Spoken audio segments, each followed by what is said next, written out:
नमस्कार, भारतीश मराठी तडकामध्ये आपले खूप खूप मनापासून स्वागत आहे।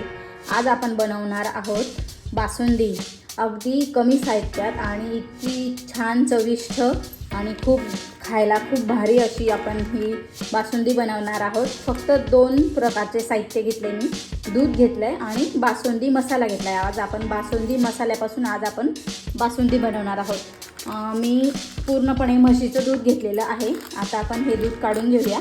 1 लिटर दूध घेतलेलं आहे मी। आपल्याला थोडं दूध काढून घ्यायचं आहे।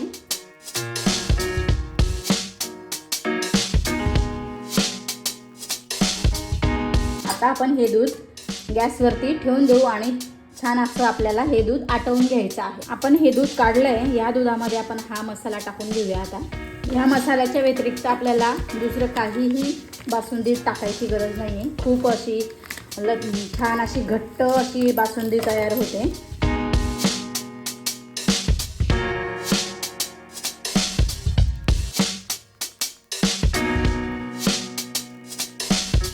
दुसरं पॅकेट पण आपल्याला टाकून घ्यायचं आहे।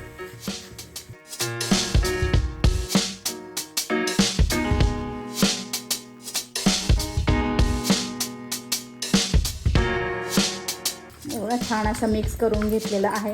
1 लिटर दूध आहे आपल्याकडे, तर आपल्याला पाऊण लिटर दूध होईपर्यंत आपल्याला दूध आटवून घ्यायचं आहे, म्हणजे छान अशी घट्टसर बासुंदी येणार। हे आपण आता बाजूला ठेवून घेऊ आणि थोडे काजू आणि बदाम आपल्याला टाकून घ्यायचे वरून। हे पूर्णपणे ऑप्शनल आहे, ते आपण नाही टाकले तरी चालतील। अगदी 5 ते 6 मी काजू घेतलेले आहेत आणि 7 ते 8 बदाम घेतलेले आहेत। ते आपल्याला आता छान असे बारीक कट करून घ्यायचे आहेत।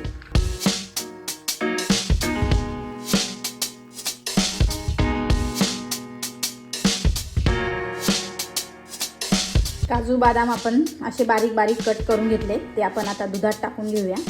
आणि थोडे मी चारोळ्या घेतलेल्या आहेत, तुम्ही बघू शकता, अगदी थोड्याच आहेत, त्या देखील आपल्याला दुधात टाकून घ्यायच्या आहेत। दूध आपलं उकळायला लागलंय आणि बारीक गॅस करून आपल्याला मंद आचेवरती आपल्याला दूध आटवून घ्यायचं आहे। दूध आपलं छान उकळून राहिलं। आता आपण या दुधामध्ये आपण हे मिक्स केलेला मसाला आपण टाकून घेऊया।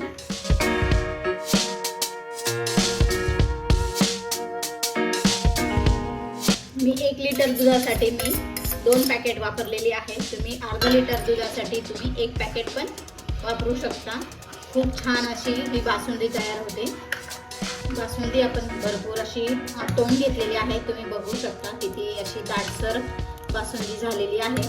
आता मी गॅस बंद करते आणि ही बासुंदी जवळजवळ पंख्याखाली मी अर्धा तासभर अशीच हलवत राहते आणि मग थोडी नॉर्मल झाल्यानंतर मी ही जवळजवळ 1 ते 1.5 तासासाठी फ्रीजमध्ये ठेवून देते।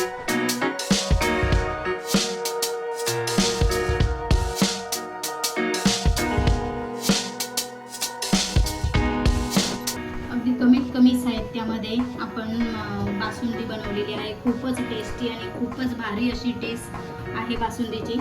तुम्ही ही बासुंदी एकदा नक्की बनवा आणि तुमची रेसिपी कशी झाली ते सुद्धा कमेंट करून सांगायला विसरू नका।